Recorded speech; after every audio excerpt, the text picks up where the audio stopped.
when the Knicks play these teams, the Cavs, the Celtics, or the Thunder, all of a sudden it becomes a little helter-skelter, and shots don't go in. There are bad shots being taken. Defense is forgotten about. Defensive rebounding is forgotten about.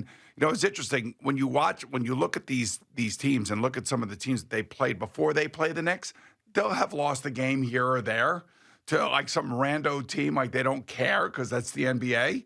And then all of a sudden the Knicks show up and all they want to do is just absolutely slap them around, which is exactly what they do. I mean, even the Celtics said there were several guys that said we find an extra gear when we play the Knicks. Exactly, because there's so much media around the Knicks and there's so much intensity around the rivalry, and it goes back years and years and years, as we all know. But there's basically three tiers of teams in the league, and the top tier are the Celtics, the Thunder, and of course the Cavaliers. And two of those happen to be in the Eastern Conference. Then there's the second tier, and that's the Knicks, Grizzlies, and I believe I would say the Nuggets. Yeah, Denver, yeah. Right, and then there's tier three, which is the Pacers, Bucks, Lakers, Rockets, and Mavs. And the Mavs have won 3 of their last 4, by the way. Yeah. And they lost to Golden State, I think it was last night. But I look at the Knicks and I say to myself, very good team, a very likable team, a team that you want to believe in. We watched them go into the playoffs last year. They lost a number of guys. We fell in love with the team because they played defense. They played hard. But this team right now, I just think they're just not good enough to play those top-tier teams. And it's going to be a great season. It's going to be a fun season. You're going to go into the Garden, and you're going to have some great games and some great nights, where they just barely beat the Bulls in overtime, and they're going to be talking about how they're a great team and they're working together and they're trying to, do all of this, and then all of a sudden reality is going to slap them in the face. And if there aren't injuries to the Cavs, Celtics, or Thunder that are significant, like what happened to the Knicks in the playoffs last year, there's no way they're getting a championship. Yeah, there's no way they're getting out of the second round. It feels like they'll end up having to play the Celtics. Yeah, I mean, and last year the team definitely had a chip on its shoulder. There was more grit on that team. I think mainly because you had Hartenstein and Dante DiVincenzo. I also think that Julius Randle provided grit. Now, I'm not going to go back and say that Julius Randle on this team would make them better. I'm not doing that. But when you're talking about a personality standpoint of this group, ever since Tibbs got here, was a grind it out. We're going to work harder than you. We're going to play better defense than anybody in the regular season. And this team's more talented. They're better offensively. It's the best offensive team statistically in the history of the organization. But they're really bad defensively. And their two best players in Jalen Brunson and Karl Anthony Towns are the biggest culprits. So, you could razzle-dazzle. You could do all the things you want offensively. But if those two guys aren't going to be at least B-plus defenders in the postseason, then you're done. I mean, especially when you're talking about how talented the Boston Celtics are. So I just want them, I didn't even think that they were good enough to beat them this year, but I felt like, hey, the next step for them is to take that team to 7 games or just get there and show that you're ready to be the next team who's going to slay the dragon and potentially get to the NBA Finals and get past the Boston Celtics. At the very least, that's what I want to see. You got to hope for injury. They got no chance of beating this team. Well, not as long as they're healthy. It's like Yankees-Astros here. It is. But as long as they're healthy, it's going to be very difficult to beat them. And that's why it's not that you're hoping for injuries, that you just don't know what may happen over the last quarter of the season if somebody goes down for one of these teams that are in front of the Knicks and the Knicks can stay healthy and get Mitchell Robinson back. The other thing, too, is that the Knicks, in these 2 games, they get very little production from the bench. They are not deep at all, and that's been something that has been the biggest criticism of them from the beginning of the season. It's just they're top heavy. Tibbs is fine with that because he plays these guys the entire game, but they're not deep. The bench is. When you take a look at the amount of points the bench for the Cavaliers and the Boston Celtics deliver, I mean that's a big problem for the Knicks too. So. All I can tell you is that enjoy the season, folks, because the regular season is going to be fine. They may get up to, I don't know if they'll get, what do you think, they'll get to 47, 46 wins, something like that, 48 wins? Sure. I mean, that's what I would expect. I mean, they got a quarter of the season left to go. They're going to probably be stuck in the 3rd spot. The NBA is kind of interesting. Unless somebody gets injured, pretty much what you're seeing is what you're seeing. Yeah. I mean, this is what it's going to be. This is going to be maybe there could be a switch, in the play-in. Maybe Detroit falls, maybe Orlando goes up to number 6. That's about it. Yeah, and the NBA is the opposite of what we talk about in baseball and hockey in the playoffs, where it's like, hey, man, if you get in and you're playing your best at that time and you hot goaltender, good pitching, defense, like maybe anything can happen. And there's examples and examples of that in both of those sports. The NBA is nothing like that. The NBA, No, I mean, the best teams are the best teams, and that's that. It's funny. Gunnar sent me some long paper that's filled with analytics about the major sports leagues in this country and about how many games ultimately decide who the best teams are before they get to the playoffs. How many games you have to play before you know who the best teams are. Okay. And it obviously what it doesn't take into account is whether or not a team loses players to injury. But if you just looked at the NBA, they need the least amount of games to play to know who the team should be that should be in the playoffs. If you take it to the NFL, it's a whole different story. You need almost the entire season to know, because of the amount of teams that can go from a wild card spot all the way and win the Super Bowl, as the Giants proved out. Yeah. And beat an undefeated team, no less. Major League Baseball, they need about 100. I think it was about 145 games. Wow. To determine. That's essentially the entire season, too. Yeah, but the only reason because they added the wild cards. Right. If you don't add the wild cards, then it would have been like 130 games. So and the NHL is the one where you have no idea what's going to happen. Could be anybody any year. Could be anybody. Like for instance, looking at the Rangers, okay? They still have top-tier players. They still have a top-tier goalie. They may not be playing great. They beat Pittsburgh yesterday. He was playing like crap, too, by the way. But, coming out of the break and coming out of the Four Nations tournament and to get housed by Buffalo again, I mean, it's just an embarrassment. And then they come back and they get the win yesterday on a back-to-back, which was good. It was a good, solid win. And they're 1 or 2 points out of a wild card, which is crazy. It would be very hockey for the Rangers to have won the President's Trophy the year before and then not get to a Cup final and then struggle the entire year, get hot at the end, and then go to a Cup final. So that's what happens in that sport. And plus, the Knicks are already past the trade deadline in the NBA. Now the trade deadline is March 7th for the NHL. Right. So you still have a lot of moving and shaking, and that trade deadline, the NHL always provides a lot of action. So, and the real question is, for general managers, is okay, do I believe in this core that they could actually go and do something? So we add to the core, or do I subtract from the team and recoup some assets so I can have something going into, the NHL draft? That's really the question for both the Islanders and the Rangers. I think the Devils are going to make it, but.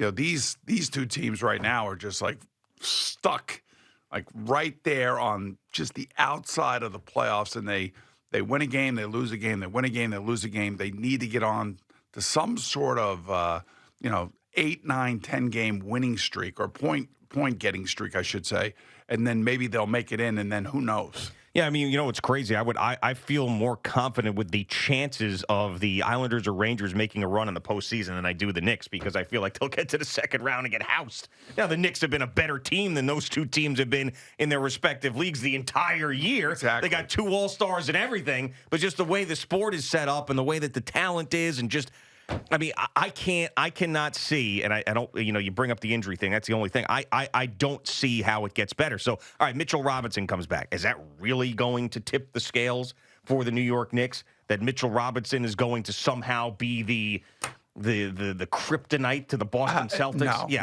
know why? Because he's not going to be protecting against 3-pointers. Right. I don't think so. And they are just they're terrible perimeter defensively. They have to be one of the. I guess, what was it? It's like 75 points the Celtics had, I saw, on open shots last night. Yes. I mean, that is awful. How do you expect to win any sort of game that way? And it's frustrating because, we used to say about the Tibbs teams that they were the only ones that played defense in the regular season. So here's the crux of the great Jalen Brunson, who we love, and Karl Anthony Towns. This is what is known about them. Yeah. Great offensive players, can shoot threes, can can get in the lane, make some plays, but when it comes back to hustling back on defense and playing defense, it just, And they're showing Towns with the knee thing yesterday too.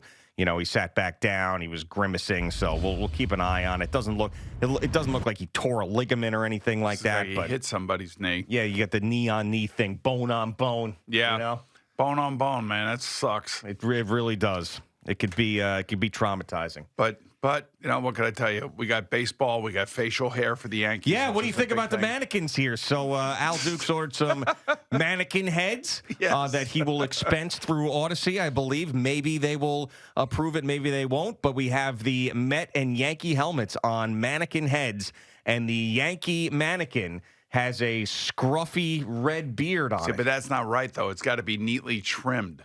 So you got to neatly trim this thing. You can't have a beard like this. This is the Yankees, for God's sake, Al. Well, I think it looks great. It's not right. That's not going to be allowed.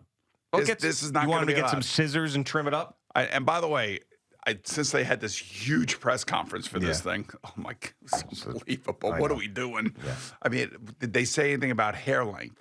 I did not pay attention to that press conference, man. I had, we announced it. We had some fun with it at the end of the show, yelling about neatly trimmed beards and all of that. We brought up the hair length thing. I'm assuming that the hair length thing remains.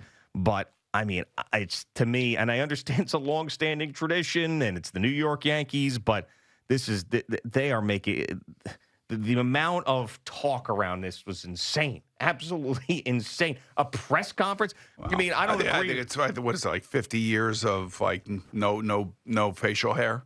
Yeah, I mean, or no beards. Well, that's the thing too that people get confused about is they think that this is something that was going on with the 1927 Yankees. Those guys just stayed clean shaven. This was something that started in the 70s. There was a Steinbrenner, right? Yeah. So this is not like it's hundreds of years of tradition. No, it's not. What's the next thing? We're going to put names on the back of the jerseys. I don't. Oh wow! So. I don't think they're doing. Don't they have but they have to be a part of the Major League Baseball like special weekend jersey thing. Yes, they do. And they put the names on the back. That's when they put the. And by the way, why do they sell at Yankee Stadium jerseys with the names on the back? I don't know. That's always been confusing to me. And then, a lot of the fans will get on the people who buy the jerseys with the name on the back and say you're not a real fan. That really bothers people? I mean, really? It does. I don't know, man. It does. And the whole thing now, you see that they're not going to play New York, New York after losses. They're going to play another Sinatra song now. It's only New York, New York when they win. So Hal is switching things up, man. He's getting with the times. He's saying, you know what? We are going into 2025 with a bang. You're allowed to have a beard, and we're not going to play New York, New York after a loss. I can understand the facial hair, especially because they do have a number of players that want their facial hair, and they should be allowed to have their facial hair like yourself. Oh, yeah. I mean, like, you love your facial hair. You're a big facial hair guy. I look horrendous without a beard. Absolutely horrendous. And I'm sure that some of these players feel the same way that you do. Devin Williams in particular. And he had to shave, and then all of a sudden, this comes out, and now he can grow his beard back and be more of a total man in his eyes. A total man. That's what you are. You're a total man. Not a half a man. No. Total man. You are a 100% total man with a beard. Yeah. You're basically neutered without your beard. Yeah. You're like Elvis. It's a bad look. There's a lot of facial fat that comes out when you shave the beard for me, and I don't like it. So I like to. This is me. I really can't grow a beard. That's the thing. And I know that Al did an AI thing of me, which it's got to stop. I mean, at the end of the day, it's just got to stop. It's not going to stop because it's got to stop because if it doesn't stop, I mean, I'm just one of these days he's going to really piss me off because he's got to do somebody else. But he can't just always be me in his little AI chat room. Well, all right. And I understand that, like, I'm the famous one. I get it. And it spits you out perfectly every time. That's why he's using you. If all of us were in there, he'd be putting all of us in there. You know what? I'm going to give you some noogies. That's what you need. Wow. Monday noog? I'll give you some Monday noogies is what I'm going to give you. Well, it's so good. Like, I don't want Al to stop yet. It hasn't lost his novelty yet. Like, maybe by the beginning of a baseball season it might, but I still love every bit of it because it's so perfect. I mean, it has perfected your face amazingly. And I'm jealous that it can't make me. I want it to make me. Put me in all sorts of situations. I don't care. Yeah, I wonder, like, if I can upload a picture of you And maybe then it could do it. I haven't tried that yet. Yeah, I'm not sure. I mean, you see like a lot of people doing crazy AI stuff.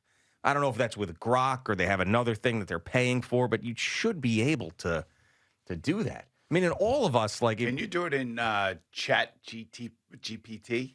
Yeah, you could, I think. Yeah. all right, well, we'll work on it so it could be all of us, so we're not just pounding on you all the It's time. just like you guys are just relentless. You got to, especially him. You got to That's admit, what I'm though. telling you, right? I'm telling you, we got at least 3.5 hours left, and there could be a noogie coming your way, or a purple nurple. Wow. You know what one was One or the worst? The worst one out of all of those things, purple nurple, noogie, all of Wedgie. it, the wedgie, the Charlie horse, the thing that I hated more than anything. The nut tack. No, actually, that's a bad one. That's probably the number nut 2. tap is like, forget it. The worst one ever. Disgusting. Wet willy. Wet Willie's another one, yeah. Ugh.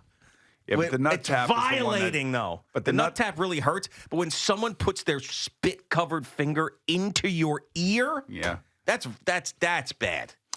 Yeah, I'm but sorry. The nut tap, you get hit and you know you're hit. And it And takes then like there's, 2 then there's like seconds. then there's like a 7-second delay before it really starts to come at you. It's like your body is like preparing you. Like, all right, you have a couple seconds to get mentally prepared. So get ready. Get your mind right.